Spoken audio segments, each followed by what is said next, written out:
if I'm going to coach a buyer or a seller, I'd say make sure someone shares your values because they're going to have a different leadership style and they're going to have different things they're good at and bad at. But if they share your values, that's all going to be okay. And as a buyer, you need to realize that you're stewarding that person's reputation. Mhm. And when our customers have zero trust in Davis Lunsford, they have almost no trust in the name Hay Creek. They have a ton of trust in Ben McKeever. And Mhm. so it's not the name on the door, it's the guy stepping out of it. And so Mhm. you need buyers and sellers needs to know that you view the world the same way and you view people the same way and you're going to treat people the same way. And if you do that, then the differences that come up are going to be okay because you're all working within the same framework of what's important to us. Welcome to the Exceptional Companies Podcast, a podcast for purpose-led entrepreneurs looking to master the art of buying, selling, or optimizing small businesses. Your host, Chris Seegers, founder of Exceptional Companies and author of Selling Main Street, has over a decade of experience starting, buying, and leading successful businesses. He's here to guide you through the complex world of business transactions and growth. Each week, we dive deep with actionable insights, expert interviews, and real-world strategies to activate and equip you to live exceptionally and build exceptional businesses. Now, let's dive into today's episode. Here's your host, Chris Seegers. Welcome to the Exceptional Companies Podcast, where we explore how to buy, sell, and optimize your business. I am your host, Chris Seegers, and I'm so excited to introduce my incredible guest, Davis Lunsford. Davis, welcome to the show, dude. Thank you, Chris. This is fun.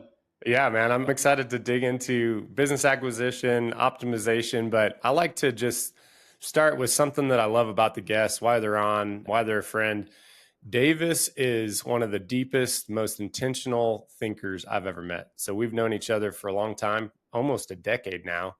He's a great man of God. He's got a wonderful family, both wife, a kiddo on the way, but also just a great dad and siblings. He runs a great business and he has a huge passion for serving others in the marketplace. So super excited to chat with you. We haven't chatted a ton this year as you've onboarded your business. You've been super busy. But if you would share your story with the audience, kind of the journey of getting into business acquisition, what business you're in, why you pursued business, and then we'll dig into some questions. Thank you, Chris. I'll start with why I pursued a business acquisition, why I pursued this business acquisition.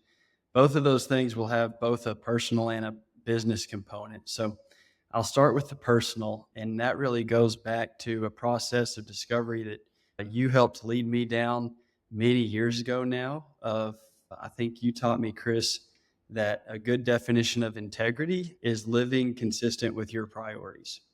Mm. Are you treating what you say is important like it's important? And so I got married to the love of my life, Faith, a little over a year ago now. And shortly after getting married, we went through a process of really working through together what was important to us, what was kind of our mission in life. And then that was the top level. And that's something that we don't want to flex. And Mhm. then what is our vision in life? And those are things where you can put more preferences and that kind of thing. And we rolled all that up and we called it our Lunsford Life of Meaning Manifesto. And it's Love it. things that we want to go chase really hard. And so from a personal perspective, there were several things in that Life of Meaning Manifesto that my current career, I was out of integrity with my values Mm. through my current career. So a couple of specifics would be long-term geography and flexibility over where we live is important to us. And so that led us away from my current job, which was upstream oil and gas, where you're really chasing good rock. There's only a few places where that exists. To businesses you can do everywhere, like every town needs a bank. So Mhm. there's some businesses that if you're in that business, you have a lot of geographical flexibility because you can do it everywhere. Or businesses you can do anywhere, meaning your service area is all of Texas. So pick where you want headquarters to be. Yep, I love it. You can work remote. You can have a location wherever. Yep. And so we were looking for a business like that. Also realized that working as an employee I worked for EOG, Fortune 500 company, I wanted more responsibility. So the good thing about EOG is EOG stock price is going to do roughly the same, and your salary is going to be roughly the same, whether you're incredible at your job or not great at your job. Mm-hmm. But I wanted more ownership so that if I do great, Hay Creek, which is my current company, if I do great, Hay Creek does great. If I do poorly, Hay Creek does poorly. And that's a lot of pressure, but it's a lot of fun. And then the third reason was wanted to work less in a business and more on a business. I was doing a lot of technical work, but really wanted to be able to craft every aspect of the business to go pursue value, to go pursue things that I thought was valuable. So that's kind of the personal side of what led to looking for a business. And it was very instructive because once we had that life of meaning manifesto, it was a rubric for every opportunity. And so we could grade opportunities against it and do that pretty quickly and with a lot of integrity, meaning a lot of consistency. From a business perspective, the reason for this job is, so let me back up and say that Hay Creek is a well plugging business. So in the oil and gas business, you have the life of a well that may go for 10, 20, 30, 40, 50, up to 100 years. But the final stage in that well's life is you need to plug the well. And the reason why is while you're producing the well, you've basically got a straw going through the earth down to an area where there's oil. And oil or gas is coming up through that straw and being produced to the surface. Well, if you were to just walk away and abandon it, eventually that straw would get holes in it.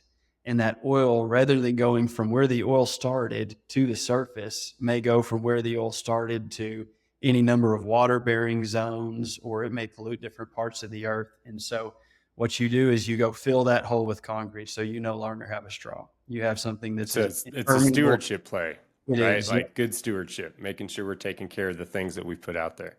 Totally. And so it's fun for me, having been in the oil and gas business for almost a decade, to now be working on the plugging side, which is the happy ending to this whole story of a well. It's like when you go watch a movie and the movie's done and you're just like, man, that was a great ending. Everything is right. Well, now we can take that oil and gas asset that contributed energy to the world for decades, and you can return it to nature. And there's cows grazing on it 6 months later. So that's pretty cool. So that's what Hay Creek does.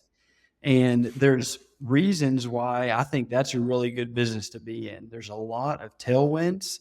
Plugging is kind of the one thing that the oil and gas operators and the environmental activists and the governmental regulators, they all agree on. They all agree that wells need to be plugged. And traditionally, oil and gas operators have postponed that plugging liability, which it makes sense that they do because it's a liability that comes at the end of your cash flow. The well is no longer making money, and now you got to spend a lot of money to plug it. So we all know how that equation is going to go. There's a lot of people who don't plug their wells like they should.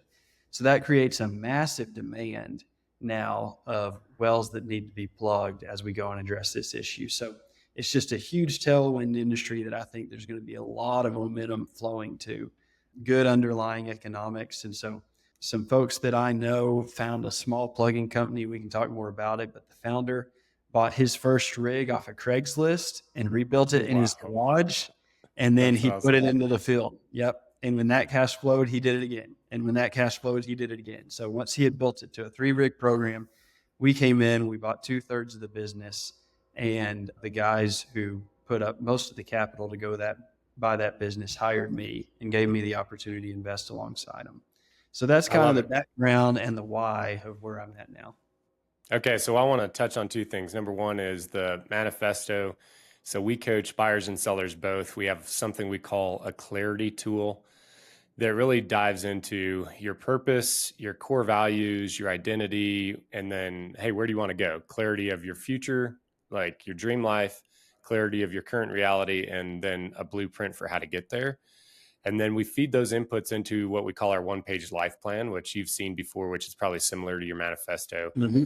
And both on the sell side, what we found is sellers don't have clarity. So they're like, I want to sell my business, usually because of pain or pleasure, right? They're running away from pain. They're like, I hate it. I don't want to do this anymore. I'm just sick of it. Or they're running towards something pleasurable, like, hey, I want to spend more time with my grandkids, or I want to golf more.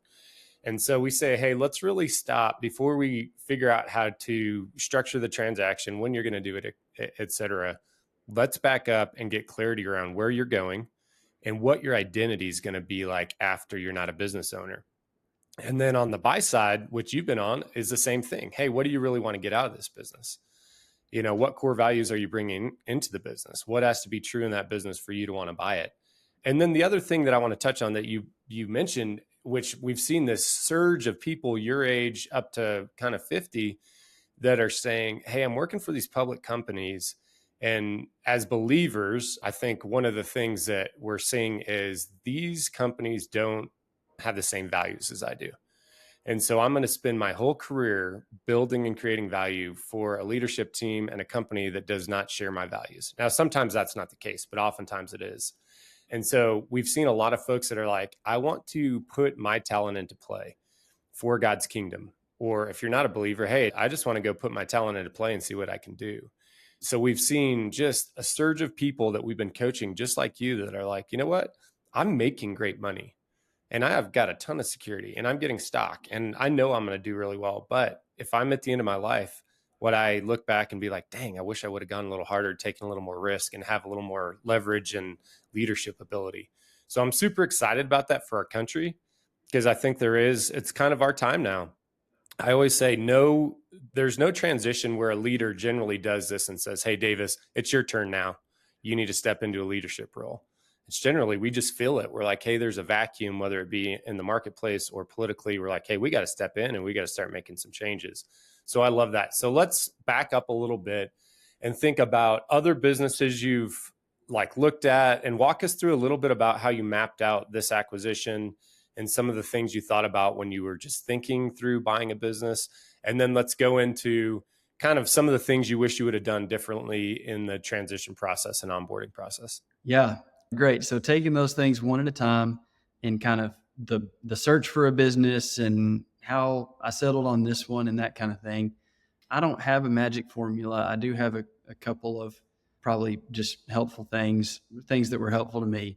So the first is know that it takes a lot of work. Momentum is super powerful. And if you're working somewhere and you're trying to do a good job there, and then you're coming home and you're, you have to eat supper and you have to work on a few house projects and you spend time with your wife, and then all of a sudden you're going to bed and doing it the next day. And the reason a lot of people don't change careers is because it takes so much effort to overcome that kind of natural momentum. So you're just going to have to put in some effort. And the reason why other people don't is because it's really, really, there's just a lot of momentum, and momentum is a very powerful thing. And you can look up and be, 10 years down your career just because the stream carried you there. So, can I tie into that real quick, Davis? Yeah, jump in. So I think that's absolutely true. And that's where having your manifesto and your clarity, that's what will get you out of the stream. And I always tell people, if you don't have a 10-year dream that makes you super excited, it's not the right one. Because if you're like, hey, it's business acquisition, I know it to be true. It's how I do my mission. I'm fired up about it. Like, this is, I've got to do this thing. You will not stop thinking about it until you make it true. But if it's something that you're like, hey, it's kind of this and maybe this, and I'm not that clear on it, then it's very easy to stay in the stream, like you said. Yep, it totally is. So that, like, having a vision is a great rubric because it allows you to see the, incongruity with whatever you're doing now and the congruity with whatever you're looking at when you find it. And that's really the best tool, because I think you'll know that opportunity when you see it if you have a clear vision of where you're going. There were a lot of businesses that would have been great that didn't really fit our profile because they weren't businesses that had geographic flexibility, or they weren't businesses that fit our timeline or something like that. So I think you just have to have an idea of where you're headed and use that as a rubric. And the second is there's really no substitute for economics. So you have to like the macro of the industry you're investing in, and you have to like the micro of the business you're investing in. And a simple tool that I learned in the business school I went to that I'm blown away more people don't use is multiple scenarios when you're doing forecasting into the future. A lot of people will run a 12-month forecast and that gives them some level of confidence, and I don't know why. it gives me zero level of confidence. But I can't predict the future, but I can bracket the future. So you need to stress test your economics by running different revenue scenarios and different cost scenarios. And that will do a couple of things. Number one, it will allow you to see the vulnerabilities of your businesses. Some businesses are really robust if revenue drops because their costs are variable. Some are really, really vulnerable if revenue drops because their costs are fixed. And so that will allow you to understand the economics of the business you're considering and tell you how you need to run that business. If you're in a business with super high fixed costs, then all you care about is revenue. And if you're going in and I'm going to do a cost optimization strategy, well, then that's just wasted effort. So Yep. when you're looking for a business, know where you're headed personally and professionally, do economics, and do them with scenarios to stress test your business. Yep, 100%. I love that. And I had a buy side coaching session yesterday with some folks, and they asked me that same question.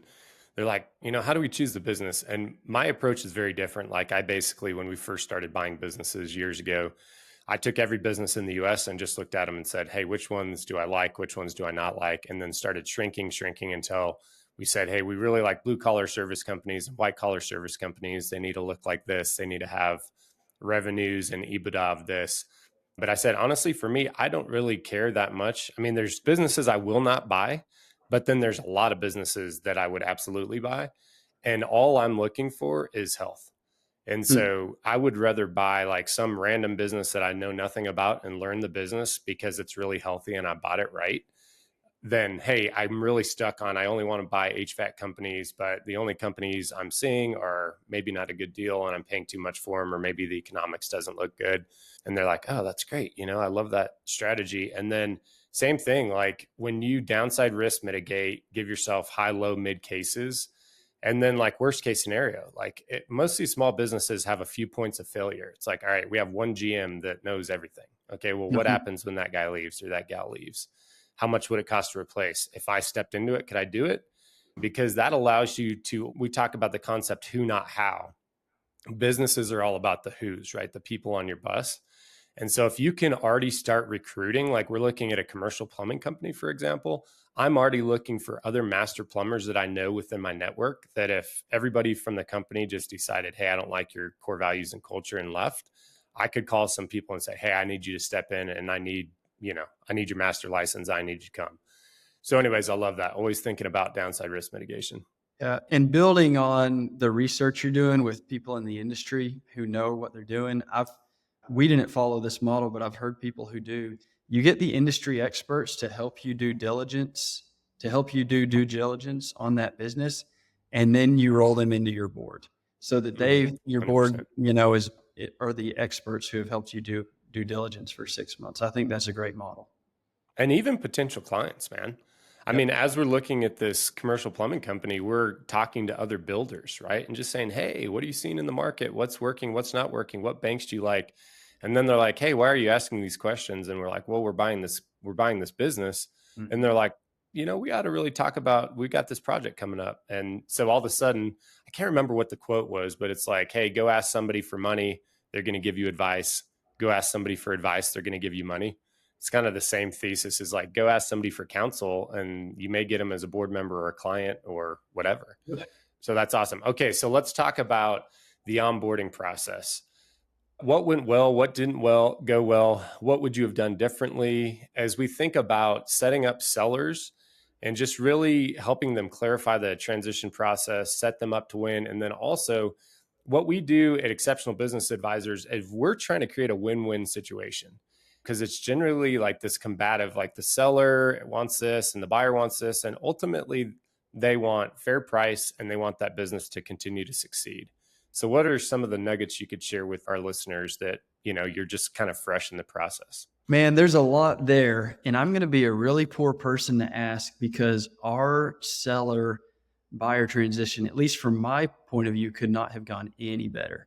Ben McKeever is the seller, and I really cannot think of a way that he could have handled this any better. So what did he do? So that's a great, like, when it goes well, it's like, well, what did we do to make it go well? How did we get that output? Yeah, he's got a ton of integrity. So I think, if I'm going to coach a buyer or a seller, I'd say you need to make sure someone shares your values, Hmm. because they're going to have a different leadership style and they're going to have, different things they're good at and bad at. But if they share your values, that's all going to be okay. And as a buyer, you need to realize that you're stewarding that person's reputation. Hmm. And, when our customers have zero trust in Davis Lunsford, they have almost no trust in the name Hay Creek. They have a ton of trust in Ben McKeever. And Hmm. so it's not the name on the door, it's the guy stepping out of it. And so Hmm. buyers and sellers needs to know that you view the world the same way and you view people the same way and you're going to treat people the same way. And if you do that, then the differences that come up are going to be okay because you're all working within the same framework of what's important to us. So I think Ben and me should view the world the same way, and our investment team views the world the same way. So that's one thing that's been helpful. Another is you both need to go into it eyes wide open that you are different people and Hmm. you're going to have different leadership styles. And this is something that I realized pretty quickly, and that I think our employees had to realize is I'm going to handle problems different than the way Ben did. And that's not good or bad, but I can't lead like Ben. That'd be a Yep. fool's 100%. errand. I need to lead like the best version of Davis Lunsford and like an always improving version of Davis Lunsford. And there are reasons that one guy's out on the business and another guy's in. So understand what those are, because some of those differences in the way you approach things are the reason why it's right for him to sell and you to buy. I love that though. I mean, having integrity in your leadership style, especially young leaders, I see that a lot where they're trying to be the previous owner or trying to be some person they see in the media. And it's like, look, God has created us uniquely gifted. And so my leadership style is so much different than my brother, who's my integrator, or than yours. You're so much more analytical than I am. And I come in and I'm an activator, right? Like I bring in all the systems and the processes, but I really want to get people fired up about the mission and dial it in. And then I want to create people that are self-governed and let them do their job and move on. And some other people really want to be in the weeds on stuff. My brother's more like that, but I know that I can't do leadership like he does it, and he can't do it like I do it. And God put us there together for a reason. So I love that, Mhm. man. And just to give a concrete example, because I don't like talking in fuzzy terms, and I think this will help illustrate, Ben is great at running operations. He's just incredible. He'll talk to every guy in the field, know what's going on, give him a ton of advice. He's the subject matter expert. I'm not. I'm new to plugging. Mm, And there was a day when I went out on location and things were not going good. And what Ben would have done is he would have fixed it and he would have made things go really, really good. And what I did, because I'm a different guy with a different leadership style, is I watched, mm, because I know that I want to grow this company beyond what I can physically manage by being on site and making things go right. So the feedback that day from some of the people who were on location is like, wow, Davis Lunsford is not Ben McKeever. Ben McKeever would have made things go right. And that stung a little bit. But I realized that my ability as we grow from 3 rigs to 4 to 5 to 6 to 7 mm. to control things by being on location is next to zero.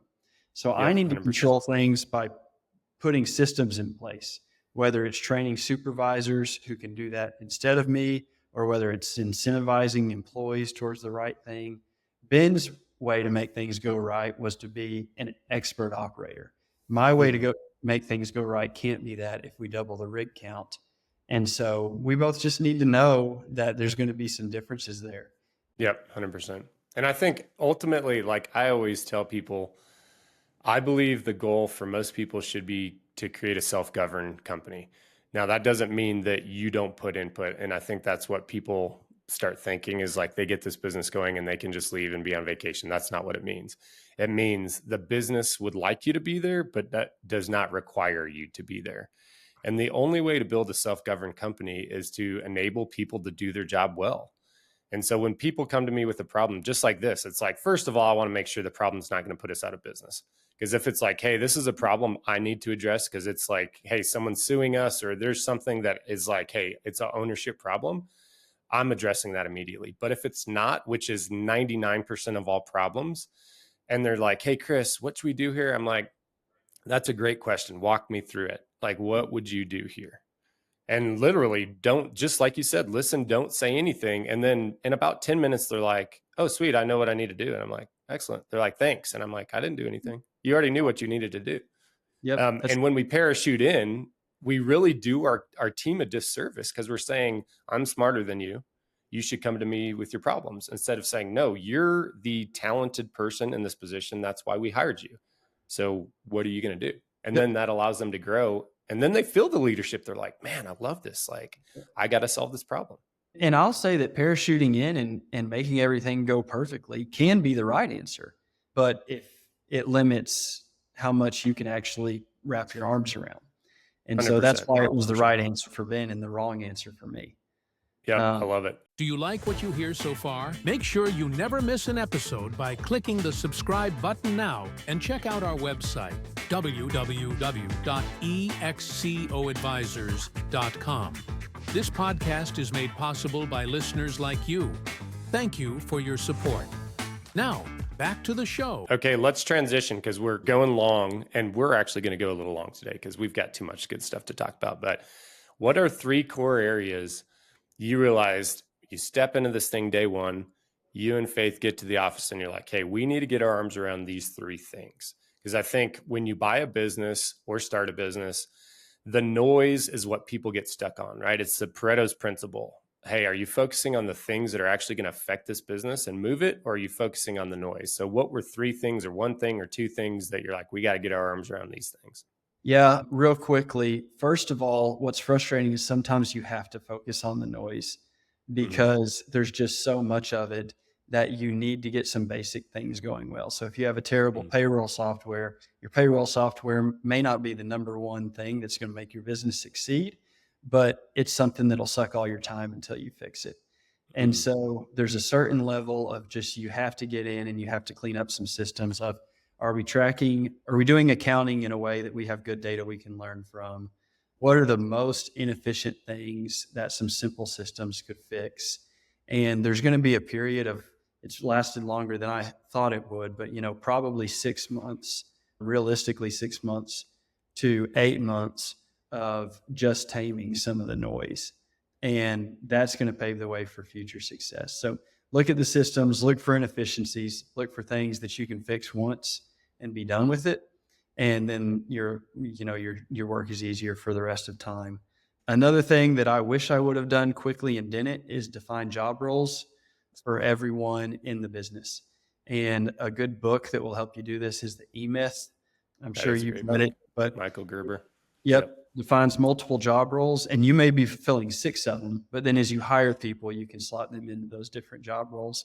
The reason that's important is because specifically in like an operating service-based business, most of my employees think that I'm not working hard if I'm not out there with a pipe wrench, because that's what hard work means to them.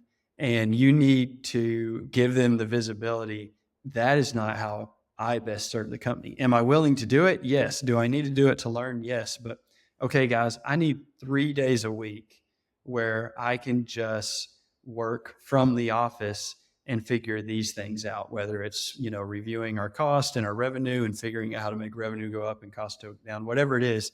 Folks need to understand job roles so that they realize that working hard can look a bunch of different ways. So number one, just cleaning up the noise through systems as quickly as you can on anything that's, really, really inefficient.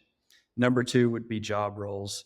And then a couple of real quick ones. Number 1, everyone who's run a business tells you this, and everyone who hasn't run a business says, yes, of course, but don't run out of cash.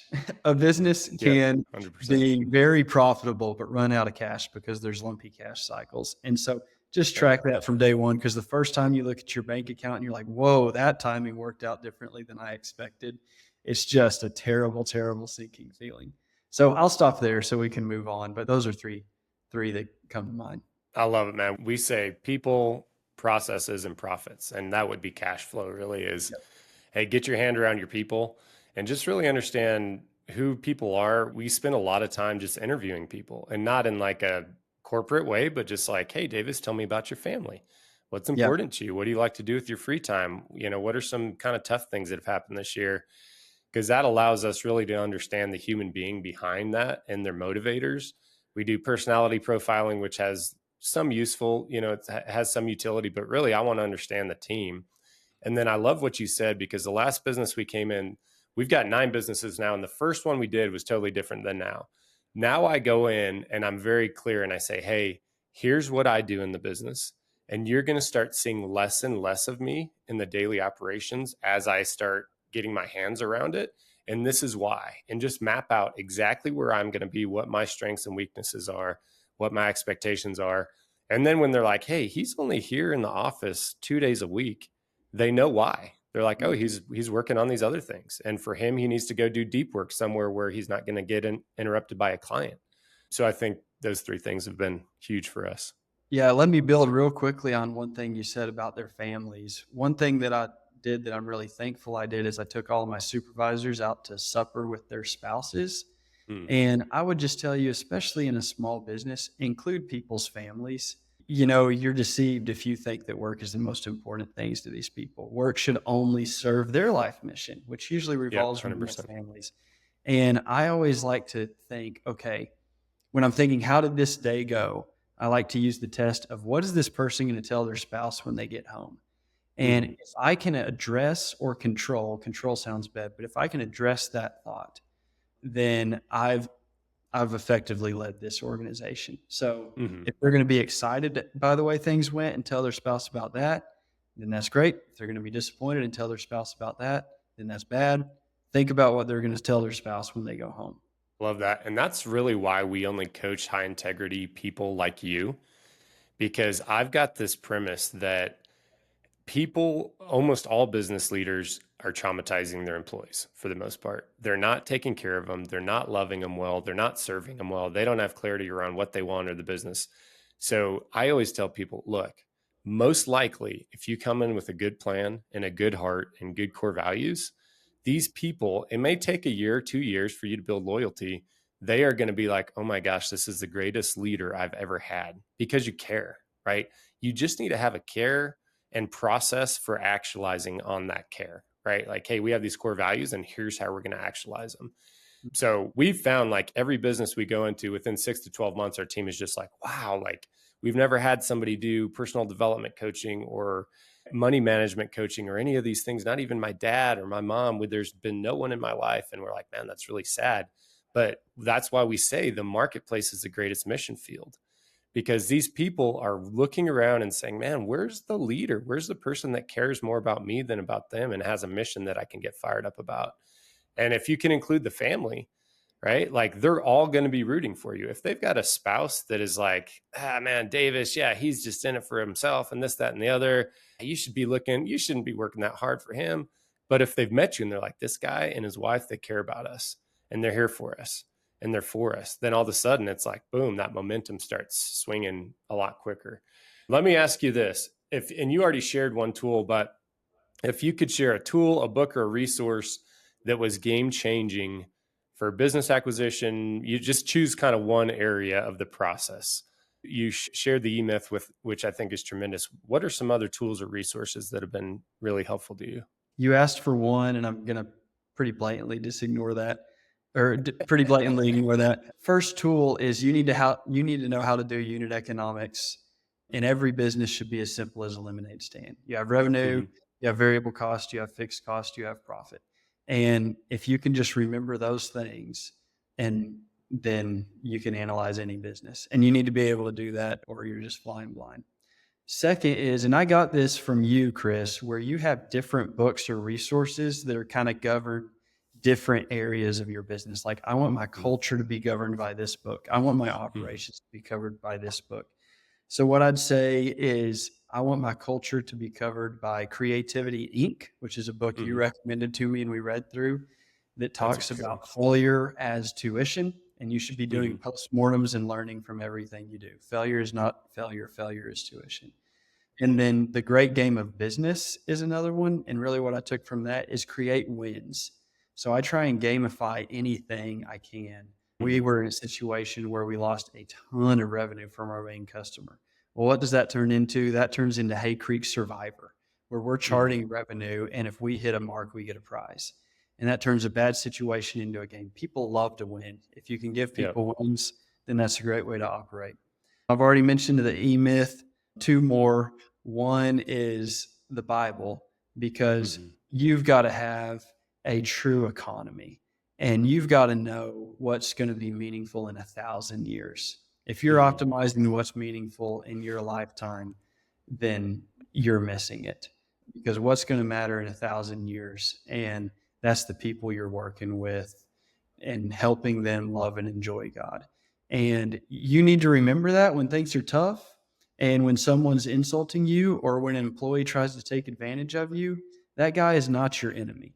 His behavior is wrong, but he's not your enemy. So that's going to govern everything you do. The second Can I is, key on that real quick? Because yeah, that's been a big one. So the story of the lepers, right? So Jesus heals all these lepers. And leprosy was basically the worst disease you could have, because not only was it miserable, but it meant you were isolated from community. You didn't get to spend any time with your family. You had to go. You were a pariah. And he healed a whole group of lepers. I think it was 10 or 11. Only one came back and said, thank you. Only one. So worst disease ever. And so I always use that as my mental model for team members or clients or whatever. It's like, look, if Jesus, who is God, manifest, healed all these people and only one came back to thank him, why should a team member thank me when I'm doing something for them, or a client when we do a great job? My yep, assumption is 9 out of 10 won't, and that's okay. And that, like you said, that doesn't make him an enemy or a bad person. That's just like how it is. yep. And, if you think from an economics perspective, you want to invest where there's low risk. And risk is an enemy of investment. So invest in what's going to be around in 1,000 years. That is a zero risk investment. So it's an incredible business opportunity. I love that. And then a third, or I don't know how many I'm at right now, but another book I'd recommend is The Practicing Stoic, which is the guy who distills Stoic teaching just into its most useful components. And Stoic isn't about being, all serious like some people think. Stoic is just about being rational, and about caring what's worth caring about and not caring about what's not worth caring about. And I moved from the operator side of the oil field, where you're kind of the big dog and everybody says yes sir and brings you donuts in the morning, to the service side of the oil field, where people think part of their job, if there's a problem, is just to berate you for it. And that doesn't feel very good, but a little bit of decent reality and philosophy will tell you that it actually doesn't matter. What matters is your behavior. I love that, man. Okay, so we're at 37 minutes, which is a great time for this podcast. Let's close with this one. If you could give your 20-year-old self one piece of advice, what would it be? And here's why. We always say everybody can coach and mentor somebody, right? There's somebody that's 5 years behind you or 10 years behind you, and you know one thing that they don't know that would help them on their journey. So if you could give yourself some advice, what advice would you give? Two pieces of advice, which again, you may have just asked for one. But the first is find yourself a good coach. And what I'd say is a good coach, and you've been this for me, Chris, is someone who has your same values, but sees the world differently than you do. Or maybe a better way to put it is sees the world the same way, but has different strengths. So same, worldview and values, but different strengths and personality. And that's going to be a really good equation. Meet with that person regularly. I'm more philosophical, slow, and rational. You're more energetic and decisive. That's one example of how we're different, and it's been very Dude, we beneficial. build the bridge as we're walking across it, and you build the bridge before you walk across it. That's Yeah. like exactly how it is. Both the bridge is going in the same direction. And Yep, that's 100%. the I other think end. I want to touch on that though, because I've never heard it said that way. And I think that's absolutely paramount. So right now, I'm not on social media a lot, but there's a lot of bad counsel. And so I've always said, hey, if we have the pillars of our life that we think are important, faith, family, fitness, finances, fulfillment, whatever they may be, and you're getting counsel from somebody who's living very differently than you in those pillars, you're probably getting bad counsel. So they could be the most successful business person in the world and they're a billionaire, and then they're divorced and their kids are estranged and they're not healthy. And I'm like, hold on a second. Like, is that in those pillars? Is that what you want? Because if it is, if you're like, it's all money, okay, that's your mentor. But if you're like, no, actually, it's not. It's more important for my faith to be strong and my family to be strong. Like you said, go find a mentor that's got the same core values and purpose, but just has got different strengths. So I love that, man, because I haven't figured out a way to communicate that well. So I appreciate that. Thanks. And then I'll close with another piece of advice to my 20-year-old self. My 20-year-old self probably didn't have a lot of clarity, career and vocation, location, personal life, all of that. I wish I had a good rubric for figuring all that out, but I don't. So in place of one, I would just say relentlessly ask and answer questions. You'll never be worse off for asking and answering a question. So I went through, a lot of personality assessments and questions and where do you want to go in life and let's envision your future. Some were really helpful, some weren't, but none of them left me worse off. So my tactic for making decisions is kind of guerrilla. Just always be asking and answering a question, and eventually you'll hit a breakthrough. And you may not know where, but just relentlessly ask and answer questions. I love that. The other tool that has been super useful to me is journaling. So writing the stuff down as you're experiencing it, right? Hey, this happened. I didn't like it for this reason, or this happened and it got me super excited. This happened.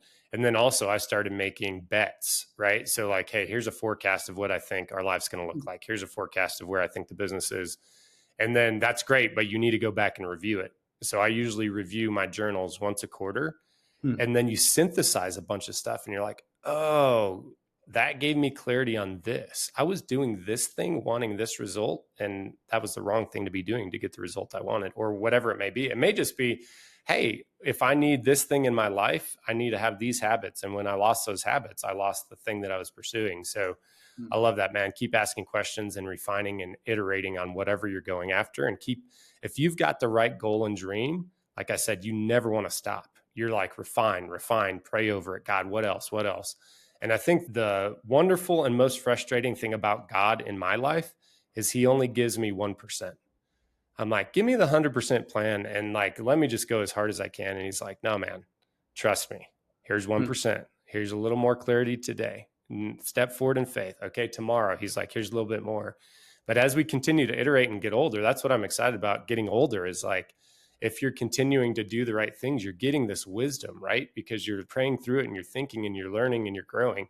So I love that, man. So clarity, we always say you must be clear to get from here to there, whatever your goal is, whatever your there is. So Davis, thank you so much, man. Any parting words or anything else you want to leave the audience with? Just a word of thanks to you, Chris. You've really coached me well, taught me what it means to live with integrity, which is, consistency and making sure your actions align with your priorities. Encouraged me in the true sense of the word, which has filled me with courage and helped me gain clarity on my future and helped me realize that clarity doesn't mean you have to have that thing to be successful. God may take it away from you, but a vision is something that you define really concretely and hold really loosely. Define concretely, chase hard, and hold loosely. So I hope that there's folks who are listening to your podcast and benefiting from your wisdom like I have. So thank you. Thank you, man. I appreciate it. And thank you guys for joining us on the Exceptional Companies Podcast. Adios. Thanks for joining us this week on the Exceptional Companies Podcast. Make sure to subscribe to the show on iTunes, Spotify, YouTube, or via RSS so you'll never miss a show. While you're at it, if you found value in this show, we'd appreciate a rating on iTunes, or if you'd simply tell a friend about the show, that would help us out too. If you liked this show, please reach out through our website, www.excoadvisors.com, for free tools to order a copy of Selling Main Street, or to sign up for our free webinar on how to sell your Main Street business.